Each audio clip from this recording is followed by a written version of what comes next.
तो स्टूडेंट, निताई के सींग चैप्टर 3। काका और काकी की जोड़ी बड़ी निराली थी। काका थे लंबे और शांत, काकी थी ठिगनी और बातूनी। शादी को 40 साल हो चुके थे। दोनों एक दूसरे को बहुत स्नेह और सम्मान देते थे। दुर्भाग्य से उनके कोई बच्चा नहीं था, पर हाँ, उनके पास निताई नाम का एक बैल था।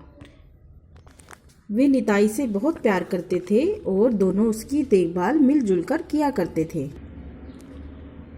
एक बार की बात है कि काका और काकी में झगड़ा हो गया। हुआ यूं कि काका नदी पर नहाने गए। नहाते समय गमछे में एक मछली आ फंसी। गमछा एक कपड़ा होता है जो मोस्टली गांव में लोग पसीना पूंछने के लिए रखते हैं। बिल्कुल ताज़ा मछली लेकर काका सीधे घर पहुंचे और काकी से बोले, नारियल मिर्च डालकर फटाफट मछली बना दो। मैं खेत से निताई के लिए हरा चारा लेकर आता हूँ। काकी खाना बढ़िया बनाती थी, पर उस दिन काकी का मन कहीं और था। सवेरे भतीजे की शादी का संदेशा आया था। बहू कलकत्ता शहर की थी। काकी सोचने लगी, कलकत्ता में तो शादी शानदार होगी, खूब रौनक होगी। इस बार मैं भी नई साड़ी लूँगी, रेशम की लाल किनारे वाली साड़ी। चूल्हे पर मछली पक चुकी थी, पर काकी अपने ख्यालों में डूबी थी। तभी काका घर पहुँचे। मछली जलते देख वह लगे काकी पर बरसने। एक मछली नहीं बना सकती, कितना नुकसान कर दिया। यह सुनकर काकी भी चुप नहीं रही। बोली, 40 साल से पकाकर खवा रही हूँ और आज इतना नहीं सह सके। जाओ, मैं तुमसे नहीं बोलती। काकी काका से भी गुस्से हो गई कि उन्होंने उनकी फेवरेट मछली जला दी है ना, जो उन्होंने खाना था। काका बोले, ठीक है, देखें कब तक नहीं बोलती। गुस्से में काकी झट बोली, जब तक निताई के सींग नीले न हो जाएं। काका भरी दोपहरी में बाहर चल दिए। परेशानी में सोचते थे, जबान पर लगाम लगा लेता, गुस्सा न करता तो कितना अच्छा होता। अब दोनों पछता रहे हैं, है ना। इधर काकी ने काम निपटाया, फिर सो गई।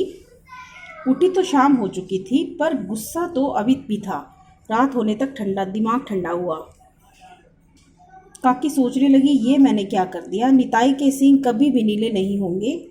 अगले दिन तो काकी की हालत बुरी हो गई। बात कैसे करे काका से। फिर रात हुई, उन्हें एक उपाय सूझा। झट अलमारी से नील का डिब्बा निकाला और चल दी निताई के खूंटे की ओर।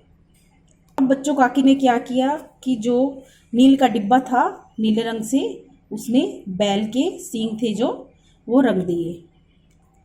चैन की सांस लेकर काकी जैसे ही घूमी तो क्या देखा कि सामने काका खड़े हैं। उन्हें देखकर काकी बोली, आधी रात को तुम यहाँ क्या कर रहे हो। काका ने कहा, नील का डब्बा ढूंढ रहा था, सोच रहा था मैं ही निताई के सींग रंग डालूं, वरना तुम तो बात करोगी नहीं। अब इधर काका भी यही सोच रहे थे कि निताई जो बैल है उनके निताई के बैल के सींग हैं जो, वो तो नीले होने से रहे, इसीलिए रंग डाल के ही उसे नीला करना पड़ेगा, तभी काकी बोलेंगे। और इधर काकी ने नील का डिब्बा लेकर निताई के सींग रंग भी दिए। बस फिर तो दोनों की हंसी नहीं रुकी। इसी हंसी में जैसे काका काकी से कह रहे थे, मुझे तुमसे ऐसे नहीं कहना चाहिए था, और काकी से तुमने थोड़ा कह भी दिया तो क्या, मुझे तुमसे ऐसे नहीं कहना चाहिए था कि मैं तुमसे नहीं बोलती। तो आपने देखा कि एक छोटी सी नोक-झोंक और एक छोटे से उपाय ने कैसे उन दोनों की सुलह करवा दी। मीन्स कि एक दूसरे से वो हंस खेल के बोलने लगे। तो स्टूडेंट्स, हमने इसमें बहुत से नए शब्द भी सीखे हैं जो हमने अपने बड़ों से सुने होंगे, जैसे निपटाया, दिमाग ठंडा हुआ, उपाय सूझा, खूटा। जैसे कई नए शब्द हमने इस लेसन में पढ़े। और पूरी स्टोरी में हमने देखा कि कैसे लड़ाई झगड़ा एक दूसरे में हुआ और कैसे हंसी मजाक में उन दोनों ने लड़ाई झगड़ा सुलझाया, है ना। और काका काकी कैसे एक दूसरे को रिस्पेक्ट देते हैं एक दूसरे को, है ना। तो स्टूडेंट्स, आज के लिए इतना ही। नेक्स्ट हम श्रुतलेख और क्वेश्चन आंसर करेंगे।